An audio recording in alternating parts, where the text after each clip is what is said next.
Uttar Pradesh Chandigarh ಡಿಬ್ರುಗಢ್ express ರೈಲು ಹಳಿ ತಪ್ಪಿ ಅಪಘಾತ 4 ಸಾವು 20ಕ್ಕೂ ಹೆಚ್ಚು ಮಂದಿಗೆ ಗಾಯ.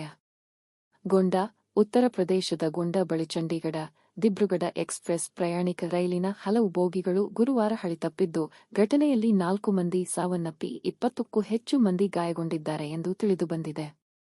ಮೋತಿಗಂಜ್ ಜಿಲ್ಲಾಹಿ ರೈಲು ನಿಲ್ದಾಣಗಳ ನಡುವೆ 15904 ಸಂಖ್ಯೆಯ ಚಂಡೀಗಢ ದಿಬ್ರುಗಢ ಎಕ್ಸ್‌ಪ್ರೆಸ್ ರೈಲು ಹಳಿ ತಪ್ಪಿದ್ದು, ಈ ವೇಳೆ ರೈಲಿನ ಹಲವು ಬೋಗಿಗಳಿಗೆ ಹಾನಿಯಾಗಿದೆ.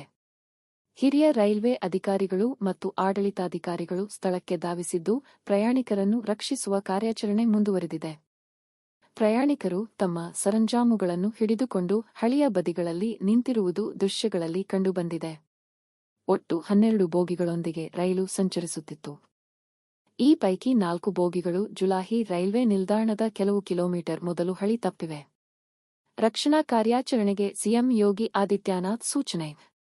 ಉತ್ತರ ಪ್ರದೇಶ ಮುಖ್ಯಮಂತ್ರಿ ಯೋಗಿ ಆದಿತ್ಯನಾಥ್ ಅವರು ಕೂಡಲೇ ಸ್ಥಳಕ್ಕೆ ಆಗಮಿಸಿ ಪರಿಹಾರ ಕಾರ್ಯವನ್ನು ತ್ವರಿತಗೊಳಿಸುವಂತೆ ಅಧಿಕಾರಿಗಳಿಗೆ ಸೂಚಿಸಿದ್ದು, ಗಾಯಾಳುಗಳಿಗೆ ಸೂಕ್ತ ಚಿಕಿತ್ಸೆ ನೀಡುವಂತೆ ಸಿಎಂ ಯೋಗಿ ಜಿಲ್ಲಾಡಳಿತದ ಅಧಿಕಾರಿಗಳಿಗೆ ಸೂಚಿಸಿದ್ದಾರೆ.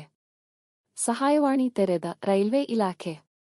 ರೈಲ್ವೆ ವೈದ್ಯಕೀಯ ಕ್ಯಾನ್ ಸ್ಥಳಕ್ಕೆ ತಲುಪಿದೆ ಮತ್ತು ಈಶಾನ್ಯ ರೈಲ್ವೆ ಸಹಾಯವಾಣಿ ಸಂಖ್ಯೆಗಳನ್ನು ಬಿಡುಗಡೆ ಮಾಡಿದೆ.